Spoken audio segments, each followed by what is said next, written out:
Hoje nós vamos dar seguimento à nossa série de mensagens intitulada Cristão e Cultura, ok? Nós estamos, penso que na quinta ou sexta mensagem, e antes de iniciar essa mensagem, eu preciso fazer algumas coisas. Primeiro, quero recomendar que você sempre faça uso das plataformas digitais, volte, ouça, escute, anote para absorver, porque a gente sempre procura enriquecer vocês à luz das Escrituras. Segundo, vocês sabem que é da nossa inclinação sempre pregarmos o texto bíblico expositivamente, ou seja, lermos o texto bíblico, explicarmos o texto bíblico, aplicarmos o texto bíblico. Contudo, de vez em quando, nós entendemos a necessidade de trabalhar séries temáticas, de um tema específico, naturalmente amparado pela grande narrativa da Bíblia. Então agora a gente está numa série temática por causa da urgência do tempo em que estamos. É uma série com conteúdo talvez um tanto robusto, e é necessário que você ouça a palavra mais de uma vez. Eu diria que se você ouvir de 3 a 4 vezes, você tem chance de absorver 60% do que está sendo compartilhado, sem nenhum tipo de demagogia, arrogância, não é por isso. Então, a gente quer que vocês entendam isso. Terceira coisa que eu preciso dizer, começar abrindo uma fraqueza minha, eu me sinto profundamente desencorajado de ensinar os temas que eu tenho ensinado, dado a complexidade deles, e dado ao fato de perceber que alguns irmãos reagem, não tanto da comunidade local, como se a gente estivesse intelectualizando o Evangelho. Na verdade, nós estamos tentando deixar o mais prático possível, à luz do Evangelho, os grandes problemas filosóficos e comportamentais da pós-modernidade. Então, um sermão como esse, meus irmãos, custa muito. Vocês não têm ideia. Eu estou com dor de cabeça a semana toda. Para deixar complexo? Não, eu estou tentando deixar o mais prático possível. Então, por favor, valorize, dê atenção, não pense que a gente aqui está advogando causa pelo intelectualismo por si só, não, mas os tempos demandam empenho, amém? Empenho teológico, empenho filosófico. Então, eu sei, muitos irmãos de ministério, amigos, sempre estão me dizendo: Leandro, suas palavras são muito robustas, são difíceis. Então eu quero dizer para vocês, isso não me encoraja, me desestimula. Tenta dizer: pastor, obrigado pelo empenho de um cara que tem a 6ª série, tentar nos ensinar coisas tão complexas e tão importantes e atuais. Amém? Não é nenhum tipo de carnalidade, é expor a minha fraqueza. Eu acordei hoje desanimado para pregar esse sermão. Mas depois de ter pregado na primeira reunião, agora eu estou mais um pouquinho animado, mas sigo em dúvida. Por quê? Porque minha paixão é ensinar a Bíblia, não que eu não vá ensinar a Bíblia, mas agora eu vou fazer essa exegese e leitura da cultura à luz da Bíblia, e eu sei que é difícil. Então preste atenção e não se distraia. Amém? Nosso tema de hoje é a igreja e a crise cultural. Vamos dizer juntos: cultural. Nosso texto base é um único versículo das Escrituras que ampara tudo que vamos compartilhar. Capítulo 17 do Evangelho de João, o versículo 15 especialmente. Capítulo 17, versículo 15. Não peço que os tire do mundo, e sim que os guardes do mal. Curva a sua cabeça. Pai, te damos graças uma vez mais. Erguemos o nome do seu Filho mais alto do que qualquer outro nome. Eu peço que cessem as distrações e inquietações das nossas almas, Senhor.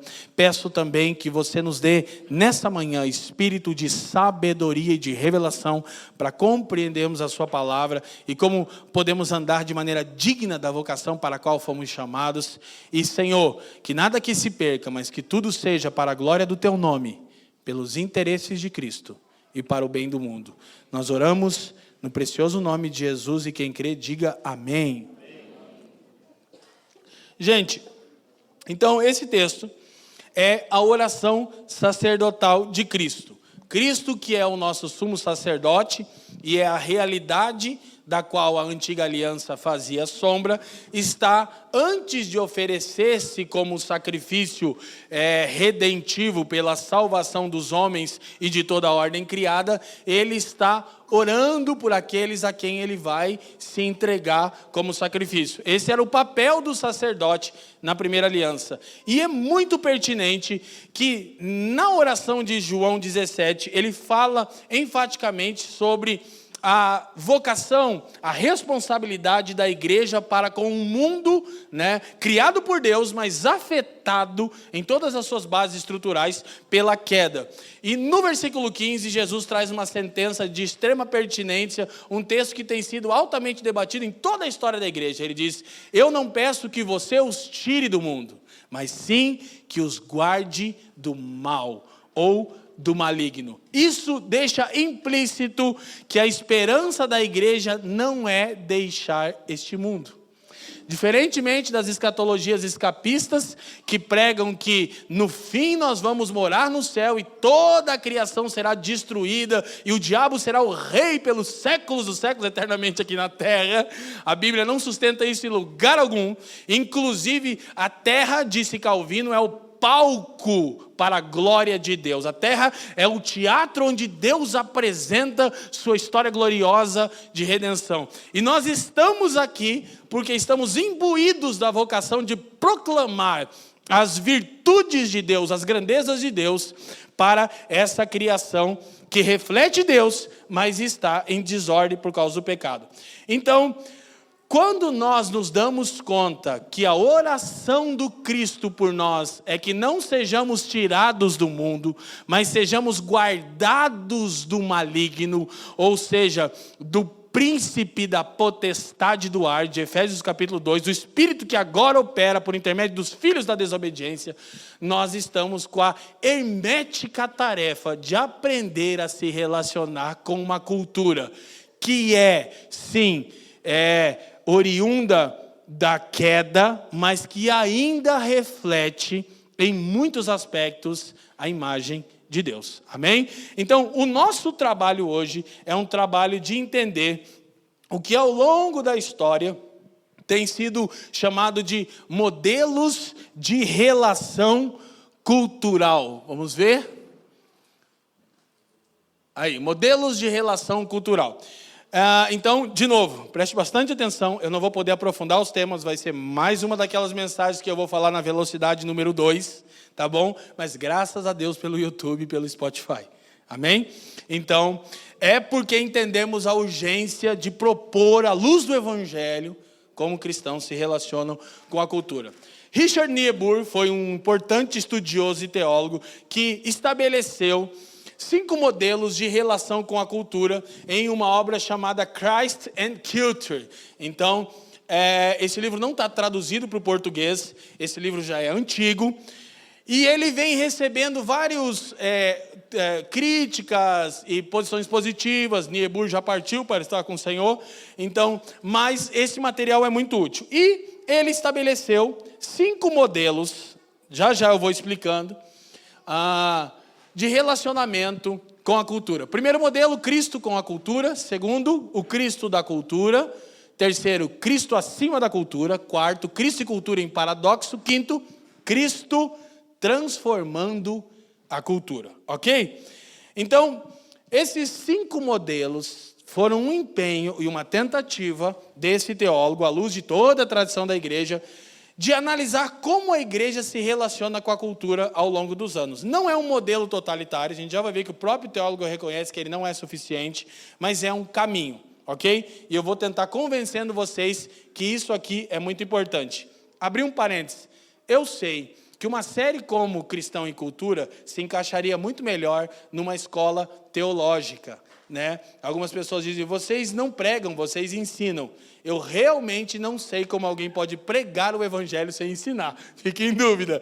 Mas eu sei que seria melhor numa escola com mais tempo. Mas como nós queremos uma igreja madura, sadia, santificada e ouça, emancipada. espada para saber viver no mundo com suas complexidades à luz do Evangelho e parar de perguntar: voto em quem, pastor? Tatuagem é pecado? Pode beber cerveja?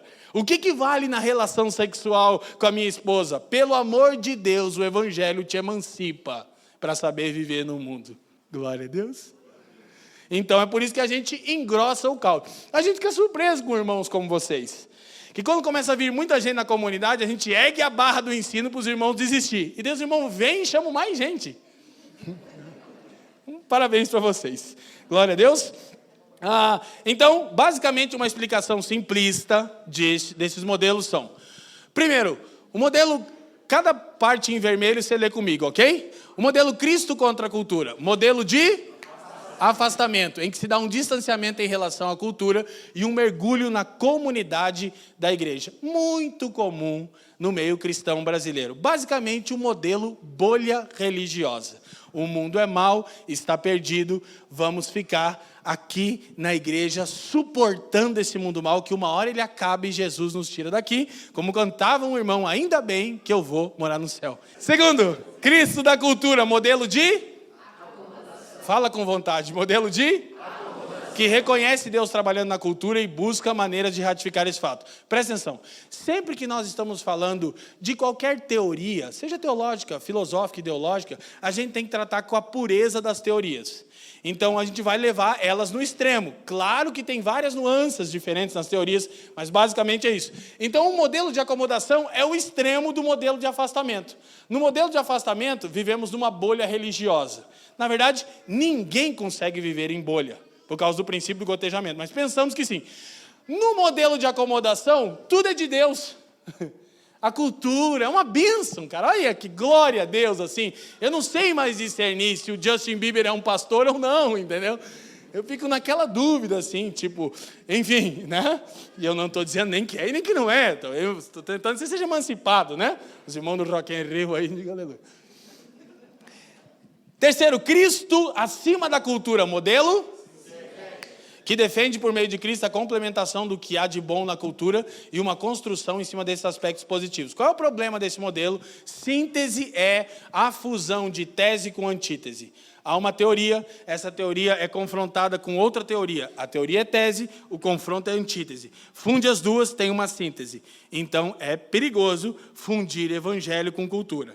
Ok? Então, esse é o modelo sintético. Quarto, Cristo e cultura em paradoxo. Modelo dualista, que vê os cristãos como cidadãos de dois reinos diferentes. Um sagrado e outro...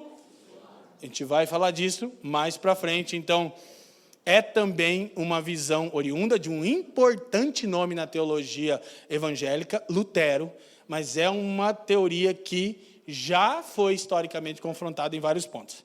E quinto, Cristo transformando a cultura, modelo conversionista, que conversa com a cultura e busca transformar cada parte da cultura por meio de Cristo. Então, primeiro, o quinto modelo nos parece o mais equilibrado, contudo, não estamos afirmando que ele é suficiente e que não há virtude e pontos negativos nos outros e neles. Então, o próprio Niebuhr, quando terminou essa pesquisa enorme, disse isso aqui: quando retornamos do plano hipotético, olha, como as pessoas se relacionam com a cultura, a gente entra no campo da hipótese, parece simples, né?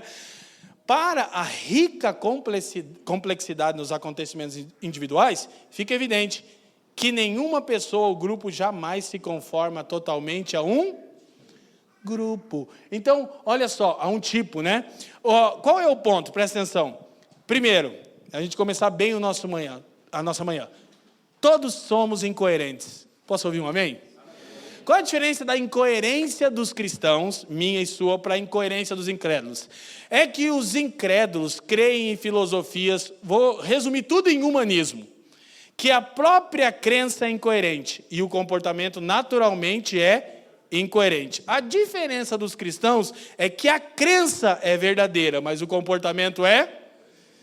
Você e eu não somos coerentes com aquilo que afirmamos crer. Quem confessa esse pecado nessa manhã aí para ser liberto? Amém? Então, todo mundo é um tanto incoerente. Portanto, ninguém está em nenhum tipo fixo. Nós transitamos em diferentes abordagens.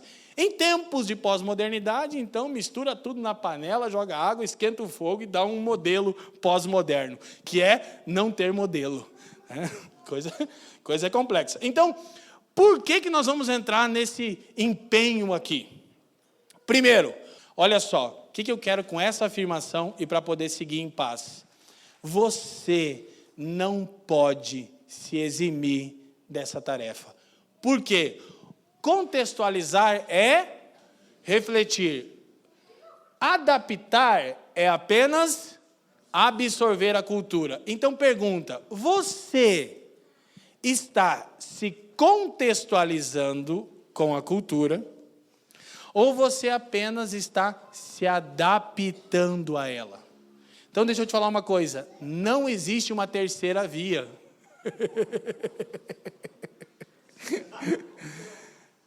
Ou nós estamos refletindo sobre a cultura, ou nós estamos refletindo sobre o que o Evangelho diz sobre cada aspecto cultural. Então, cultura é uma coisa muito extensa. Pastor Fabiano Crenque explicou melhor na mensagem dele, a exegese cultural dessa série. Mas vou falar da cultura pop, da cultura popular. Que o povão brasileiro é formado mesmo por arte, cinema e música. Então, o que é se contextualizar? É saber refletir, à luz da produção cultural, o que o Evangelho tem a dizer sobre cada expressão de cultura. Cristão pode se relacionar com isso, com aquilo? Pode ir no Rock in Rio? Não pode ir no Rock in Rio? Quais são as antíteses ao Evangelho? Então, você fala, nossa, eu já nem entendi o que você está falando até agora, que dirá fazer isso. Então, já te respondo, você está só se adaptando à cultura. Você está sendo absorvido por ela. Então, não tem um outro grupo, não tem uma terceira opção, não tem uma terceira via. Ou nós, como igreja, estamos nos contextualizando, refletindo o que o Evangelho tem a dizer sobre cada aspecto da cultura. Trabalho cansativo, delicado, exige pensar, exige emancipação teológica. É por isso que todo domingo a gente sobe aqui com temor para ensinar Bíblia, para vocês saberem pensar o mundo do jeito que Deus diz que o mundo de fato é. Amém? Ou você está só se adaptando? Você está sendo absorvido pela cultura. Então, o que acontece conosco é que nós, por vezes, nos chocamos, nós que somos pais, quando os nossos filhos vão crescendo e nós vamos vendo a inclinação para essa era pecaminosa e perversa nos nossos filhos, e a gente, mas eu levei ele na igreja sempre, eu não sei o que eu fiz de errado. Vou te contar. Primeiro, você não vive o que ensina. Segundo, você nunca ensinou sistematicamente, intencionalmente a Bíblia para os seus filhos, os valores, como Deus lê o mundo. Terceiro, mas eu levava ele no culto e deixava lá na salinha. Nossa, eu ia numa igreja tão boa, família dos que creem, nosso professor era top. Querido, não terceiriza a educação do seu filho. O filho é teu. Glória a Deus. Então, nós precisamos entender o seguinte. Aí, os nossos filhos, assim como nós e toda a sociedade, está exposta ao princípio do gotejamento. Todo dia. Aí você traz ele 1h30 num culto e espera que ele receba tudo para encarar. Não é 6 dias. Porque é só 1h30 que ele está aqui. É 7 dias e 22h30 de gotejamento cultural oriundo da queda. Aí você não entende por quê. Mas na sua casa você passa o dia todo, a semana toda, como se Deus não existisse. Aí domingo, hoje é dia de culto. Cadê a Bíblia? Meu Deus, cadê minha Bíblia? Então, essa tarefa enorme, que eu já tinha que ter passado desse slide há 8 minutos atrás, isso aqui sustenta o fato de eu ter que ensinar isso. Porque das duas, uma. Ou estamos contextualizando, ou você está fazendo isso, ou se não está pensando, fruto da era perversa. Não espere nada diferente para você e para sua casa, porque você está só se adaptando ao espírito do tempo. Amém? Então, graças a Deus, teólogos que pensaram sobre os modelos de Niebuhr criticaram e acrescentaram, tentaram sintetizar. Um deles, em especial, Timothy Keller, pastor da presbiteriana Redeemer, em Manhattan, nos Estados Unidos, ele pegou os 5 modelos e fez 4. Eu gosto do Keller, porque para mim ele é o teólogo vivo com maior capacidade de síntese do mundo. E eu queria ser como ele, né? Porque só para explicar o que ele faz, eu já levo 10 minutos.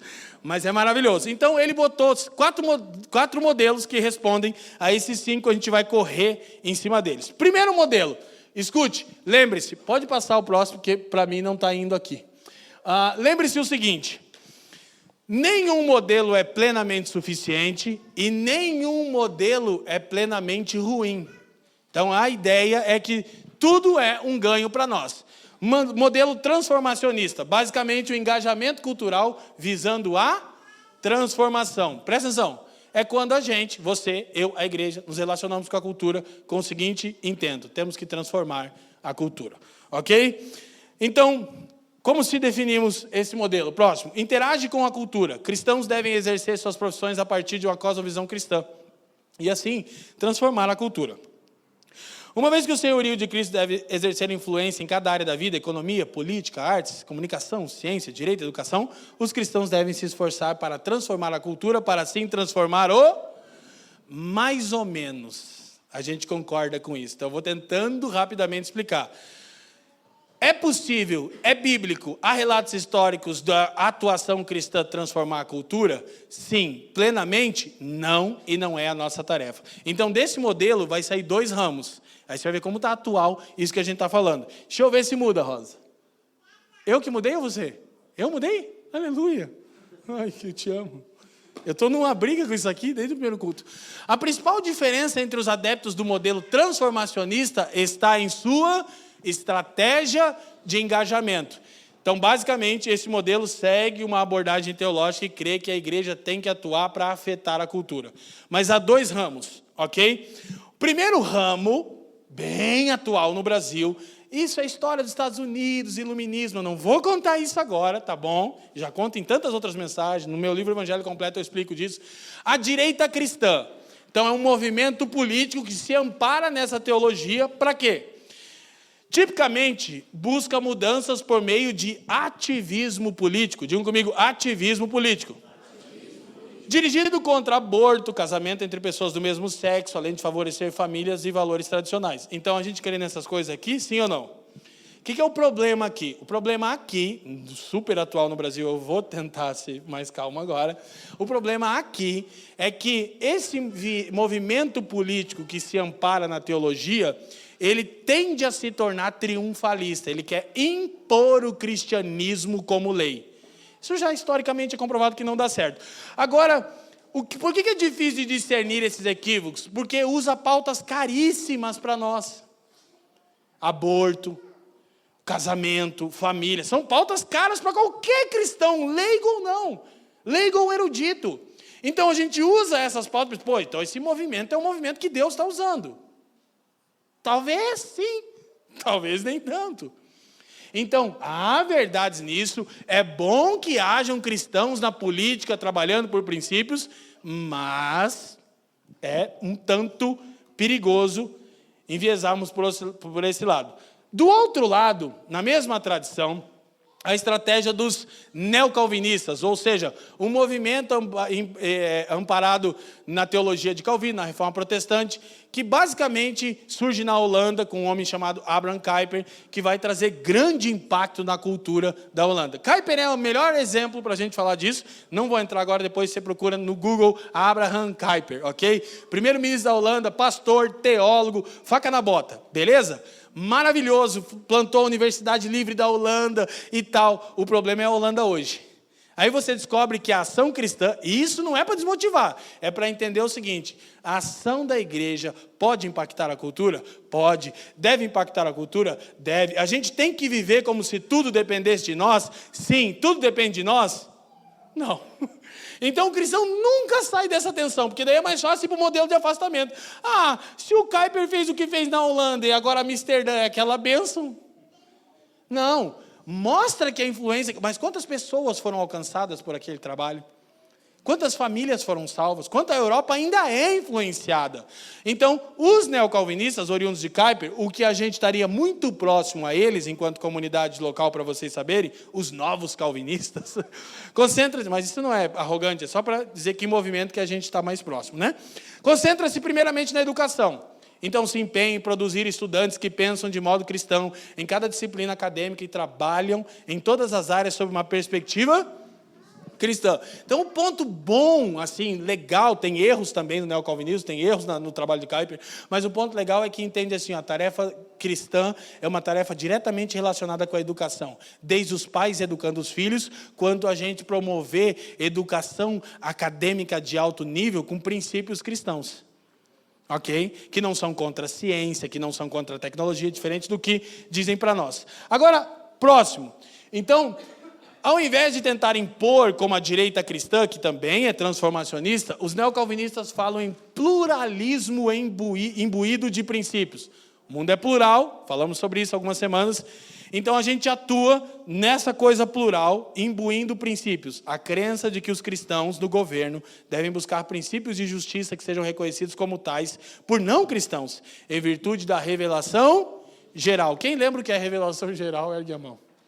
Havaí, 4 pessoas. A gente fala isso 1 milhão de vezes. Revelação geral é a verdade bíblica, lá Romanos 1, 18 em diante, que mesmo o homem não salvo, ele tem um testemunho de quem Deus é. Paulo diz, porque os atributos invisíveis de Deus, tanto quanto seu eterno poder, são vistos claramente pelas coisas que ele criou. Então, o que a Bíblia ensina? Presta atenção. Mesmo pessoas que nunca ouviram o evangelho bonitinho, como você escuta todo dia, e ainda diz que é difícil de entender, elas têm um testemunho interior do que é correto.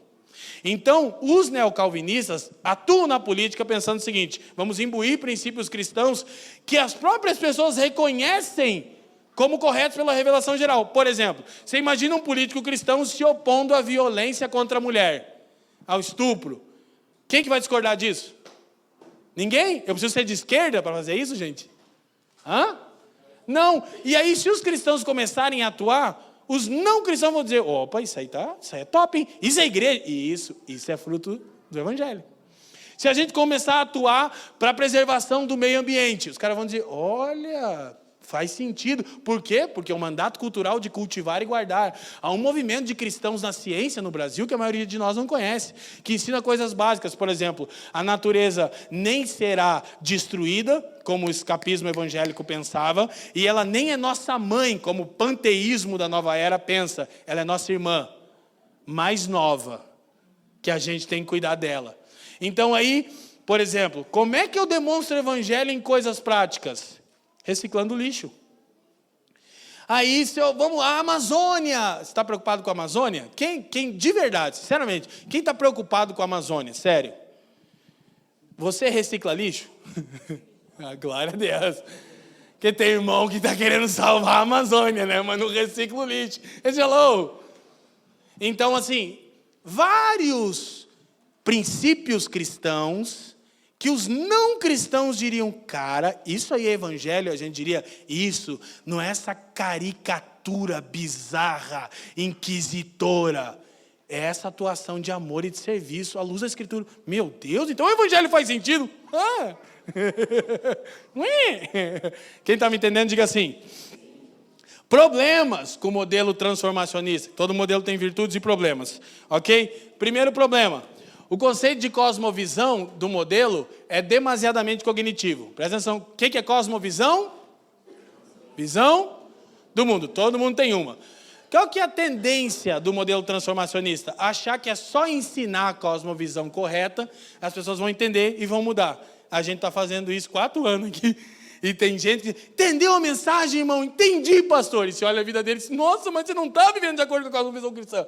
Por quê? Então, esse é um erro. Não, vamos só educar e ensinar. Não. Um outro teólogo que confrontou muito bem isso, o James K. Smith, teólogo muito recomendado para você ler, ele diz o seguinte, a cosmovisão, a visão de mundo das pessoas, é também formada por um conjunto de esperanças e amores. Nem sempre é adotada de modo consciente, deliberado. É mais resultado da experiência, da vida comunitária e da liturgia, ou seja, das práticas diárias. Então, a cosmovisão não é uma coisa que a gente só ensina. A cosmovisão, ela reflete a inclinação do nosso coração, nossas esperanças e amores. Então, antes de qualquer coisa, alguém tem que ser redimido nas suas esperanças, redimido nas suas paixões, para depois aprender cosmovisão cristã. Senão eu só sei uma coisa que eu nunca consigo alcançá-la. Então, esse é um erro do modelo transformacionista. Segundo, é geralmente marcado por sua depreciação da igreja. Então, esses movimentos são tão engajados na sociedade que a gente acha que é bom, mas eles depreciam a igreja. Tipo assim, cara, vamos trabalhar pelo bem, vamos trabalhar pela justiça, vamos trabalhar pelo órfão, vamos trabalhar pela boa política. E a igreja? A igreja já é uma coisa meio obsoleta, assim, a igreja meio que envelheceu. Mas Cristo tem um único interesse, sua noiva gloriosa. Como é que eu vou tratar a igreja como uma coisa não pertinente? Eu sempre digo, Jesus, em várias das suas falas, vai acabando com a estrutura desse mundo. Na sua conversa com o jovem rico, ele explode o capitalismo. Na fala dele para Judas, ele explode o socialismo. Diz, ai, mas podia ter dado isso aos pobres. O líder do socialismo, Judas, os cariotes. Aí Jesus disse, não, os pobres vocês sempre... Sentença, vocês não erradicarão a pobreza. Abandonem a filosofia marxista. Vai ter sempre pobre, mas ela ungiu o meu corpo, ou seja, ela se dedicou à edificação do meu corpo. Quem está me entendendo? Eu gosto disso, que daí puxa a sardinha para o meu lado. É meu trabalho, edificação da igreja. Tenho uma paixão. Eu falo de tudo, irmãos. Eu lembro da política, tudo que eu falo é pela edificação da igreja. Não tem interesse nenhum. Tem interesse em candidatar, galera, que me perguntando agora. Falei, não. Eu tenho interesse na igreja ser edificada. Eu tenho interesse de a igreja não ser cativada por idolatria política. Eu tenho interesse de a igreja não sucumbir à pós-modernidade. Eu não tenho interesse nenhum com nenhuma outra dessas áreas maravilhosas, que talvez seja a tua área, que Deus te ajude. A minha é a edificação da igreja, eu sou feliz por isso. Glória a Deus. O que realmente anima os transformacionistas não é o desenvolvimento da igreja, mas adentrar para Cristo as fortalezas da influência cultural. Bom, mas não é só isso. Glória a Deus. Terceiro problema, esse modelo é propenso ao triunfalismo, à justiça própria e à confiança excessiva, tanto em sua capacidade de entender a vontade de Deus para a sociedade, quanto em colocá-la em prática. Então, muitas vezes a direita religiosa acha que sabe os métodos que tem que colocar essa verdade em prática. E muitas vezes os neocalvinistas, dos quais a gente está se identificando, a gente acha que sabe mais do que todo mundo. Então é um pecado que a gente precisa lutar. Não, a gente tem uma visão de mundo mais adequada. Reforma, o Calvino, o Zwingli. Eu confesso para vocês, é fácil se perder na vaidade de achar que tudo está dito já por essa ala. Tem muita coisa boa? Tem, tanto que a gente acha que é, sim, a mais coerente. Mas o Senhor sempre nos ensina, diz, menos Batista. Glória a Deus. Menos, vocês não sabem tudo. Então, os irmãos aí, fiquem felizes que a gente não está assim, vai descendo. Somos tentados, de vez em quando escorrega, Jesus repreende, volta, que não tem todas as respostas. Quarto problema, tem dado valor excessivo à política como meio de mudar a... Não responde, não faça isso. Você está dando muito valor à política, irmão. Achando que assim, meu Deus, dia 2 de outubro define a história do mundo. Olha para mim, de verdade, não caia nessa falácia maluca, cara. Vá lá, exerça a sua cidadania, ou não vá, porque também é parte da sua cidadania. Fique em paz, Cristo é o Senhor. Glória a Deus, irmão. Aleluia. Eu não tenho que escolher entre a direita e a esquerda. Não, você não tem que escolher entre a direita e a esquerda. Você pertence ao Cristo, Ele te escolheu. A propósito, você não tem escolha. Vai que você não entendeu, No sentido de pertencer exclusivamente a Ele, Você tem livre agência, glória a Deus. Mas... O modelo transformacionista geralmente não reconhece os perigos do... Então, esse modelo incentiva a atuação cristã, está correto nas muitas variadas áreas, mas muitas vezes esquece que essa coisa da influência das áreas, da política, da economia, muitas vezes quando a gente alcança lugares de influência na sociedade, muitas vezes quando isso acontece, a gente se corrompe pelo poder. Por que, por exemplo, o melhor modelo de governo de igreja é presbitério? Porque Jesus sabe que se alguém se destacar muito, vai se achar o jogador mais caro do time. Se acha o Mbappé, Aí tem sempre o Neymar que não vou dar bola. Não, deixa eu bater, não vai bater. Não tem isso, gente. Então, assim, esse modelo muitas vezes menospreza a adoração que a gente tem ao poder. Isso, vamos influenciar. Daí o cara chega lá e começa a corromper o poder, a relevância. Ok? Próximo, para a gente correr, o modelo da relevância. igualmente à vontade tanto dentro da igreja quanto fora, na cultura. Então tem verdade, pontos positivos e pontos. Então esse modelo quer ser relevante, acredita na relevância da atuação da igreja, etc, coisa e tal. Tem várias coisas similares ao primeiro modelo. Para esse modelo, Cristo trabalha em todos os movimentos da filosofia pela asserção da unidade e da ordem mundial. Então a paz mundial virá do muito saber filosófico, né? Em movimentos éticos pela abnegação e pelo cuidado com o bem comum. No fim de tudo, é só a gente imitar a Madre Teresa, que é maravilhosa a história dela, mas como se isso seria suficiente, né? E em questões políticas pela justiça. Então a gente acaba transferindo a atuação cristã para a filosofia, para a ética e para a política. Que a gente crê tanto que a igreja tem que se misturar com o mundo, que vai acontecendo uma coisa, vai sumindo as características do povo de Deus. Porque a gente vai deixando a galera responder. Aí, com esse negócio de intervir na cultura, de ser igreja relevante, de falar, de servir, que é importante, surgiu a teologia da libertação. Na verdade, é um pensamento teológico que entrou em síntese com o marxismo. Que entendeu o seguinte: qual que é o problema do mundo? Presta atenção. O problema do mundo é a luta das classes. Então, o que a igreja tem que fazer? Olha, a igreja, Jesus mandou o jovem rico vender tudo e dar aos pobres. Mas por que Jesus fez isso? É simples. Porque ele amava as riquezas. O texto diz. Não é porque ele tinha riqueza, ele as amava. Ele disse: bom mestre, o que eu tenho que fazer para herdar a salvação? Olha, eu sou uma bênção. Ele deu um checklist, era fim de crente, não tenha dúvida. Ele já chegou em Jesus, aleluia, glória. O que eu devo fazer para... No fundo ele achava: eu já tenho a salvação, mas vamos ver. Então muitas vezes a gente acha que Jesus é socialista. Não, querido. Aí Jesus falou com ele: e sobre a cobiça? Como é que nós estamos? Aí ele disse: quê? Não, adultério, aí já entendi que não tem. Mas e o amor ao din-din? Como diria o Greg? Aí ele disse: aí é ruim. Mas o mesmo texto bíblico diz o seguinte, para os socialistas que acham que isso é amparo para o socialismo. Provérbios diz assim, ó: Deus fez o rico e o pobre, e ambos se encontraram. O que o socialismo faz? Tem rico e tem pobre. Tem que haver conflito, guerra, luta de classes. E Jesus disse: tem rico e tem pobre. Tem que haver encontro. Porque o que mais tem pode suprir o que menos tem. E o que menos tem pode ensinar valores verdadeiros de vida para o que mais pensava ter. Então não cabe no socialismo. Não cabe também no capitalismo. Porque se amar as riquezas... A raiz de todos os males é o amor, não é o dinheiro, é o amor ao dinheiro. Quem está me entendendo, diga assim. Então a teologia da libertação surgiu na Igreja Católica, uma fusão de marxismo, de um monte de coisa, e basicamente ela elimina a distinção entre a igreja e o mundo, identificando o propósito de Deus com a situação histórica do momento. Olha só! Não é que tem gente que acha que Deus está acalorado com a eleição no Brasil e diz: Deus me falou! Me perdoa, gente. Os irmãos me perdoam. Começa a orar por mim, os irmãos me perdoam. Corta meu microfone se precisar.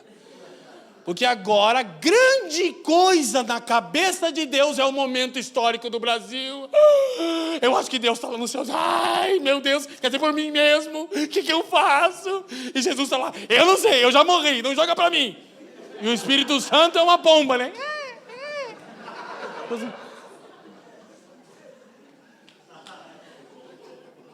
Olha só. Olha para mim.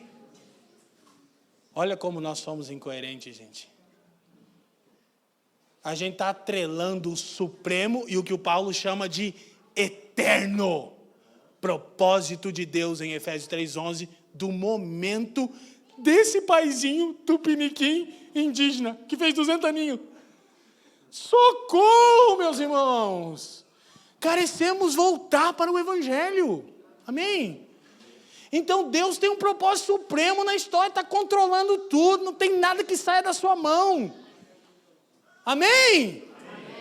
Fala para você ter paz, irmão. Diga aleluia, Deus é soberano. A forma de engajamento cultural nesse modelo é a adaptação das igrejas às novas realidades e a conexão, presta atenção, ao que Deus está realizando no mundo. Então, isso é importante? Mas a tarefa da igreja não é só contextualização, tá? A igreja, por vezes, ela está contra o mundo e, por vezes, ela está a favor do mundo. Não tem como ter outro jeito sem discernimento. Quem está me entendendo diz amém. Eu preciso correr. Então, o princípio operacional mais importante da igreja emergente, as igrejas que emergiram desse movimento, da qual, de certa forma, a gente faz parte, não pode dizer que não, é a decisão de se adaptar à transformação pós-moderna em vez de desafiá-la. Então, o modelo de relevância, presta atenção, ele quer tanto falar com a sociedade, ele quer tanto ser acessível, que ao invés de desafiar a pós-modernidade, ele se adequa a ela. Como, por exemplo, que uma igreja se adequa à pós-modernidade? Ela abre mão de ordem. Já não, mas poxa, tem uma ordem aqui. Todo domingo vocês repetem a liturgia. Pós-moderno odeia a liturgia, porque ele é experiencial. Ele não quer nada que tenha que fazer toda hora. Ele quer sempre sentir. Algo novo. Somos contra o mover de Deus? Claro que não. O mover de Deus, de certa forma, é sempre novo? Quando a gente lê as Escrituras, quando a gente adora o Senhor, quando a gente congrega, a gente estava falando agora. Primeiro culto foi uma expressão de louvor, segundo culto foi outra expressão de louvor. Eu falei, nossa, 2 igrejas diferentes. Por quê, né? Porque são 2 grupos de pessoas diferentes. Então, um cantou mais alto, mais baixo, encheu o pulmão de louvor. Outro... Enfim, não é isso que a gente é contra. Só que a pós-modernidade não suporta os processos litúrgicos que formam o indivíduo. Só que acha que não tem liturgia. E tem. É não ter liturgia. Amém? E quem vive sem rotina sabe quão difícil é. Eu confesso para os irmãos que eu sou muito pentecostal. É difícil, assim, sabe? É coisa muito repetitiva para mim. Mas aí eu tenho uns amigos que são luteranos, né? Estão aqui. Problemas do modelo de relevância. Quais são os problemas desse modelo? Vamos lá, rapidinho. Ao se adaptar tanto e tão prontamente à cultura, essas igrejas rapidamente são vistas como... Lê para mim, como? Ultrapassadas.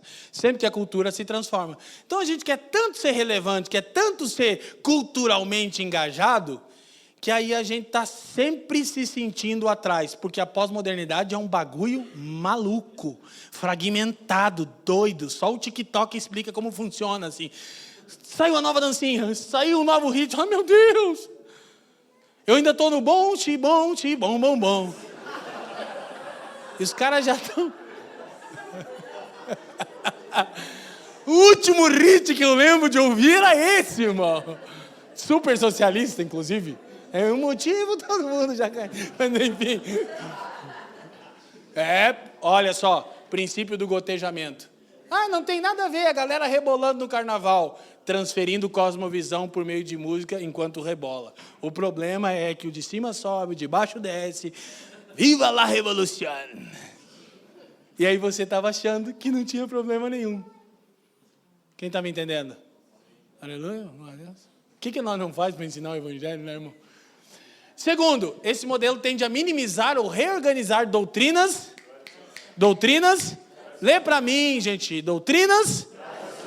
Para nos ajustarmos às novas realidades culturais. Então a gente começa assim, puxa, como é que a gente vai ser uma igreja relevante? Não vamos falar de divórcio. Que se falar de divórcio não vem mais ninguém. Que não venha. Aí não vamos falar sobre homoafetividade. Não, a gente vai falar. Não vamos tocar nessa parte aqui. Então a gente vai se adaptando e não contextualizando. Tem uma maneira sábia de tratar temas polêmicos? Tem, o Espírito Santo nos ilumina. Só que se adaptar não é a solução, ser absorvido, é contextualizar. Ok? Terceiro, a força motriz dessas igrejas não é dirigida ao ensino do evangelho. A busca por conversões, mas a produção de artes, projetos sociais e busca da justiça. Essas igrejas se tornam... Conhece a igreja ONG? O pobre é o centro do mundo. A cultura é a coisa mais importante. Tipo assim, Tem igreja ONG bombada, hypada. Por exemplo, em São Paulo, me veio uma na cabeça agora, ONGzaça, mas ONG elitizada. Não é ONG peroba, é ONG elitizada. O pastor é cool, tá, prega light, biblinha na mão, mensaginha de 25 minutos. Nada que confronte ninguém. O amor, a fraternidade. Aleluia. Cantemos a fraternidade. Meu Deus, a fraternidade.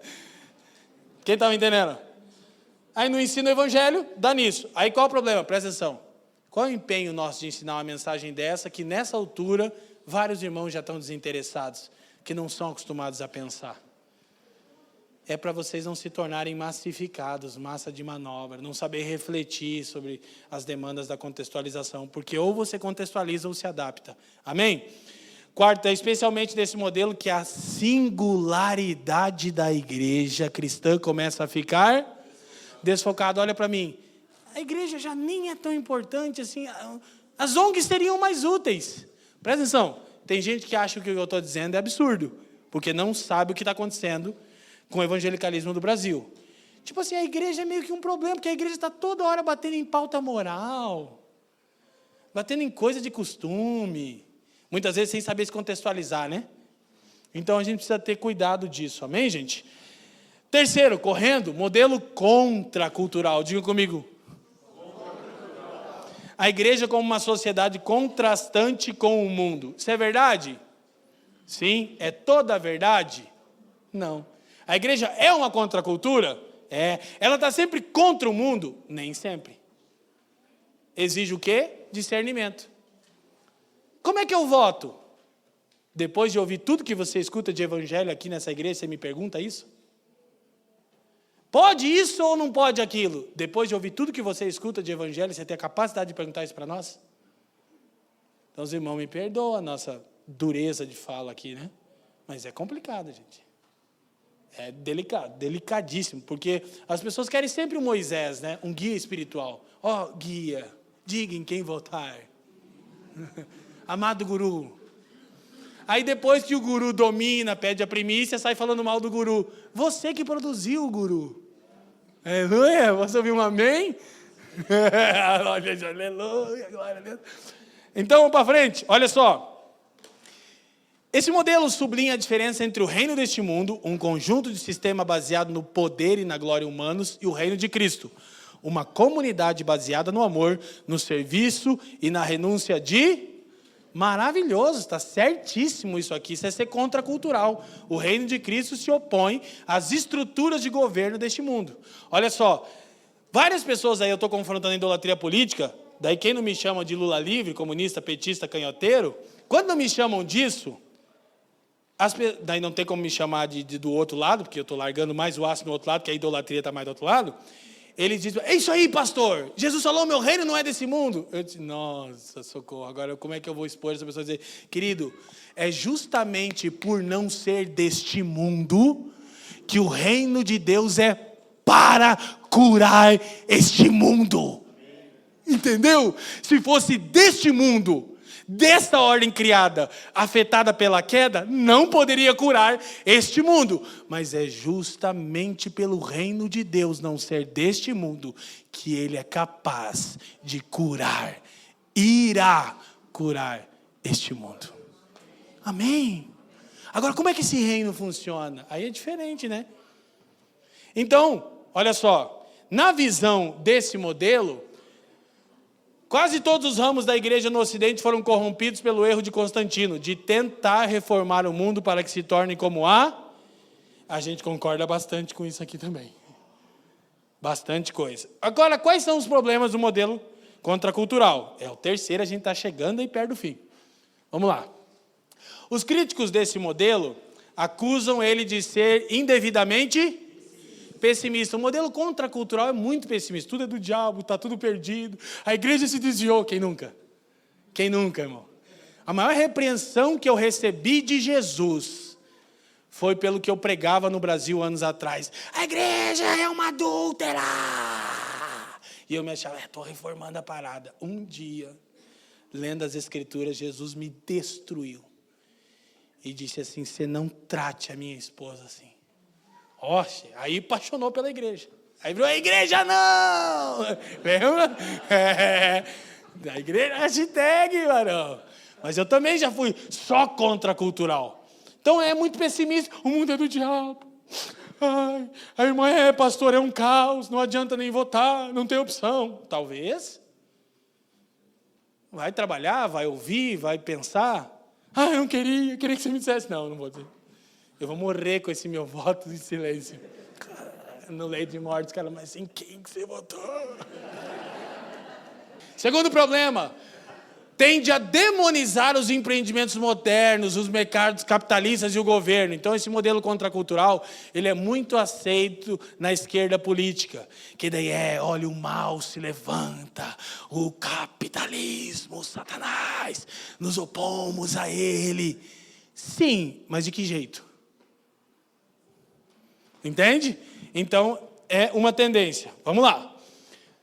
Outro problema desse movimento contracultural, não dá valor suficiente à inevitabilidade da contextualização. Porque pensa, não, a igreja é uma contracultura, a gente está resistindo. Que contextualizar? Que nada. Você lembra daquela época que jovem queria ir para a faculdade, o pastor dizia, não, vai desviar na faculdade. Quem nunca? Pastor, eu quero fazer um curso. Está amarrado, irmão. Você tem que liderar o grupo de jovem dessa igreja. Por quê? Porque o mundo está perdido. Vocês estão rindo? E quanta gente sofreu com esse tipo de fala? Né? O mundo está mal. É porque o mundo está mal que precisa de jovens cristãos nas faculdades. Aleluia! Que pensem em teologia, que valorizem uma igreja que ensina a Bíblia com afinco, com empenho. Glória a Deus, irmão. Não é advogar em causa própria, não. É ser grato pela bondade de Deus. E quarto problema, tende a minar a ênfase e a habilidade da igreja a evangelizar.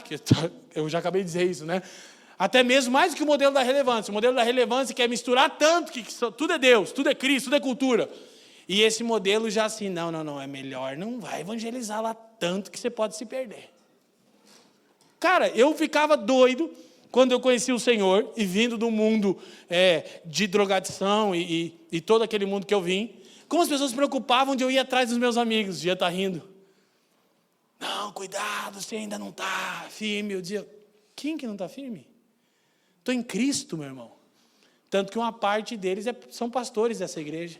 Mas eu era incentivado a não estar com os drogados. Eu dizia, mas é minha tribo, cara.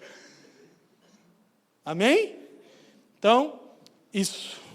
Por fim, modelo dos dois reinos.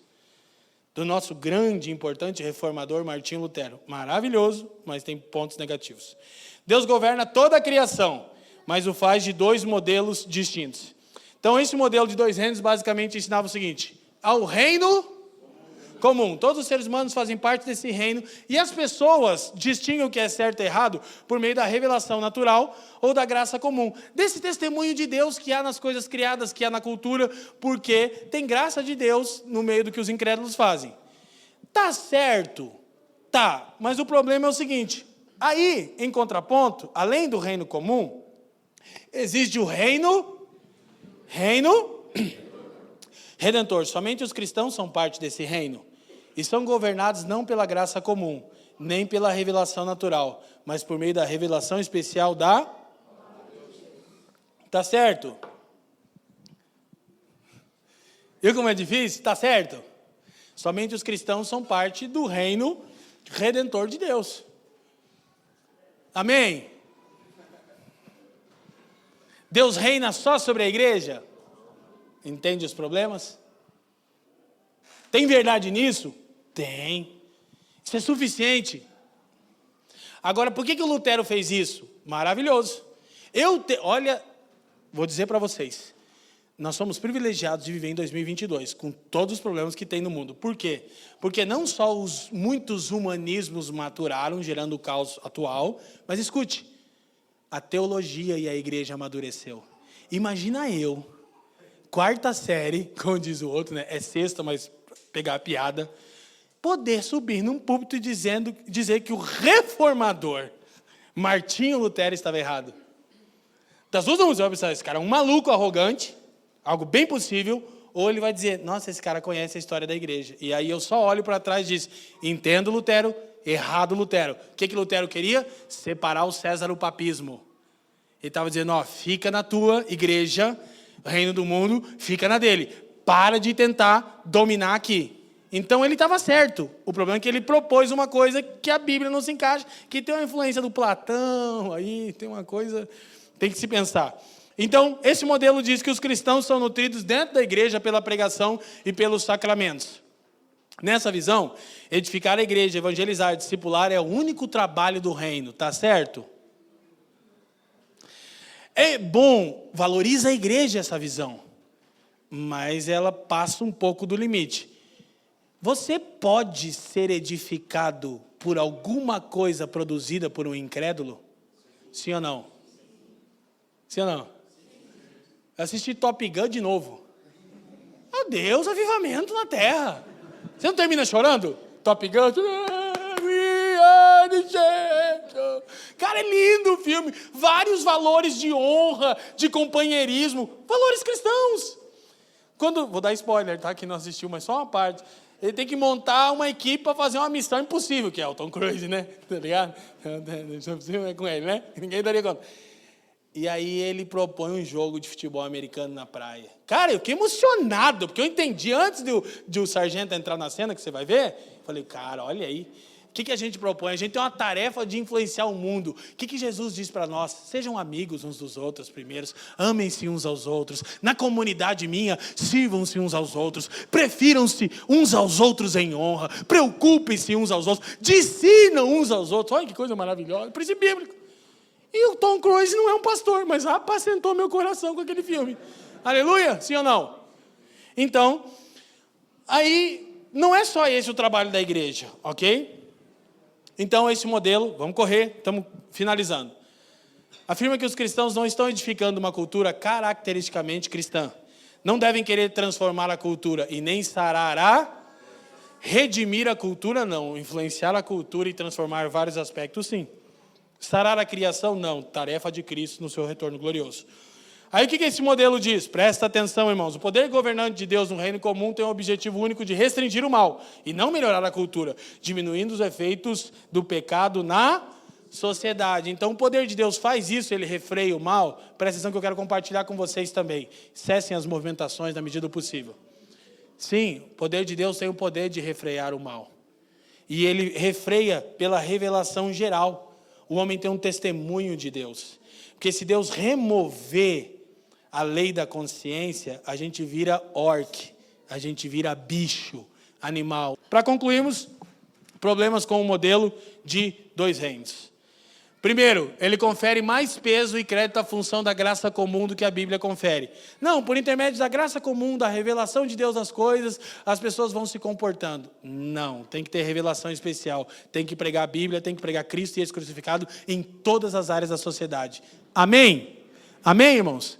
Segundo, muito do bem social que os seguidores desse modelo pensam, eles atribuem à revelação natural. Mas, na verdade, é fruto da introdução do ensino cristão, da revelação especial nas culturas mundiais. Ou seja, presta atenção, esse modelo, que é um modelo bem luterano, que tem muita coisa maravilhosa nisso, verdadeira, pensa assim, viu, aquela nação lá que nem era cristã está produzindo algo bom. Normalmente tem fundamento de revelação especial no que está acontecendo.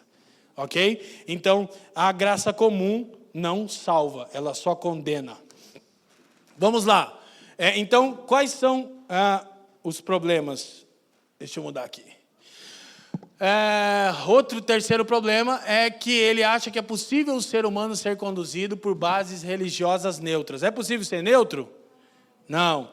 Quarto problema, o modelo dos dois reinos produz uma forma de... Lembra mim? Quietismo social. Sabe o que é isso? Por causa de um período da história da igreja, onde a igreja casou com o Estado e estava um caos, pessoas que não queriam se render àquilo, eles começaram a defender um movimento de piedade. Maravilhoso, tem gente top. Os pietistas. Só que eles foram tão no extremo de ser contraculturais, que eles deixaram de servir o mundo. Os movimentos monásticos e tal. Aí eles são taxados, pejorativamente, de quietistas. Não é? Era pietismo, virou quietismo, não tem nem mais voz no mundo.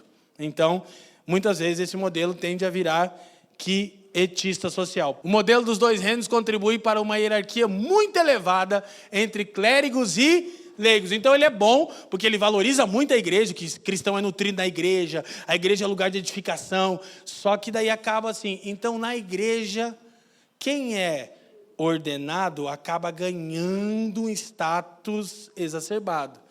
Tem os leigos, os ignorantes, o povão, e tem o clero, os ordenados. Então, aí isso gerou outro problema na história. Então, a gente precisa pensar sobre isso. Amém? Para a gente terminar, digam aleluia. Digam glória a Deus. Olha só. Botando os modelos à luz da metanarrativa cristã. O modelo dos dois reinos realça, pontos positivos, a bondade da criação, porque esse modelo fala muito sobre da graça de Deus na criação, a graça comum, a revelação natural, os atributos de Deus manifestos na criação, na cultura. Maravilhoso. O modelo transformacionista destaca os efeitos da queda, porque reconhece que todo homem e tudo que o homem produz é afetado pelo pecado e pela queda e precisa de influência massiva do evangelho. Não influência impositiva, influência massiva. O modelo contracultural aponta o poder da redenção, porque ele mostra que Deus redimiu um povo, que é uma contracultura. Há um povo, olha só, que anda em novidade de vida, como diz Paulo aos Romanos. Amém, gente? Olha a tarefa, não esquece disso não, tá? A igreja precisa ser uma alternativa para o mundo. Ela não é só uma alternativa para o mundo, ela é evidência de que Deus está atuando no mundo. Mas a igreja precisa ser uma alternativa para o mundo. O que eu tenho recebido de mensagens, irmãos, dizendo, pastor, eu não suporto mais a politização do evangelho. Eu ia na igreja adorar a Deus e ser edificado. Era uma alternativa fora do espírito de loucura instalado no mundo. Agora, esse espírito não está na igreja. Ele reina soberano na igreja. Um vai para a esquerda, outro vai para a direita. E os muitos ídolos roubam a glória que é de Jesus. Amém? Que caiam todos os ídolos em nome de Jesus. Maldito seja todo aquele que entrar no caminho da glória de Deus. Aleluia? Com base em Gálatas 1:6, se você achar pesado. Por fim, o modelo de relevância que quer atuar e entende Deus operando na cultura, ele enfatiza a consumação. Ele diz que um dia todas as coisas serão plenas, como foram ordenadas por Deus. Então a gente consegue ver a luz da metanarrativa cristã. E a pergunta é sempre essa aqui, gente, olha para mim. Por isso que é evangelho do início ao fim com um texto bíblico. Como que eu me relaciono com a cultura em suas muitas variações? Pastor Fabiano Crenque já enfatizou. Primeiro, pergunte com que objetivo Deus criou aquilo. Qual é o objetivo da música? Glorificar a Deus. Glorificar a Deus é dizer aleluia, aleluia, aleluia, aleluia, só isso na música? Não. Então, o que a queda fez com essa expressão de cultura? Onde o pecado afetou e desvirtuou isso que era para a glória de Deus? Segundo, qual é o poder redentor do evangelho para agora? O que o poder de Deus já opera redimindo parcialmente? Ninguém vai redimir cultura, Brasil não será redimido, não existe um dom redentivo para cada nação, isso não está na Bíblia em lugar nenhum. Todas as nações são oriundas de Caim, alvos da ira de Deus. Em Apocalipse receberão o furor da ira de Deus. Apocalipse 18:13. Não caia na falácia de redenção de nação, não é bíblico. Mas a igreja vai redimindo, mostrando insights da redenção, quando usa a cultura para a glória de Deus, pelos interesses de Jesus e para o bem de todos os homens, quer crentes ou não. Amém? E por fim, aí a gente olha para a Bíblia e diz, como isso seria consumado no supremo propósito de Deus? Aí tem escritura, diz, nossa, tem um dia que todas as coisas serão belas, está cheio de insights. Aí é maravilhosa a leitura dos profetas, que a gente não sabe ler. Aí você lê o rio de Ezequiel. Do que Ezequiel está falando? É um rio que vai vir lá de Jerusalém? Está falando de como as coisas serão. Do trono de Deus vai fluir vida para toda a ordem. Coisa maravilhosa, irmão, aleluia. Apocalipse 21 e 22. Se você não lê aquilo em lágrimas, mas Apocalipse 21:4 diz, chegará o dia em que Deus enxugará dos nossos olhos toda lágrima. Não haverá mais morte, nem dor, nem sofrimento. Nossa esperança. Como seria todas essas coisas redimidas? A gente trabalha com essa perspectiva. Amém? Amém? E por fim, para equilibrar o que a gente acha lícito em tudo isso, tem mais um slide. Não passou aqui, vê se passa aí, Rosa, por favor. O engajamento social não diz respeito, primeiramente, à mudança da sociedade. Isso pode acontecer e acontece na história.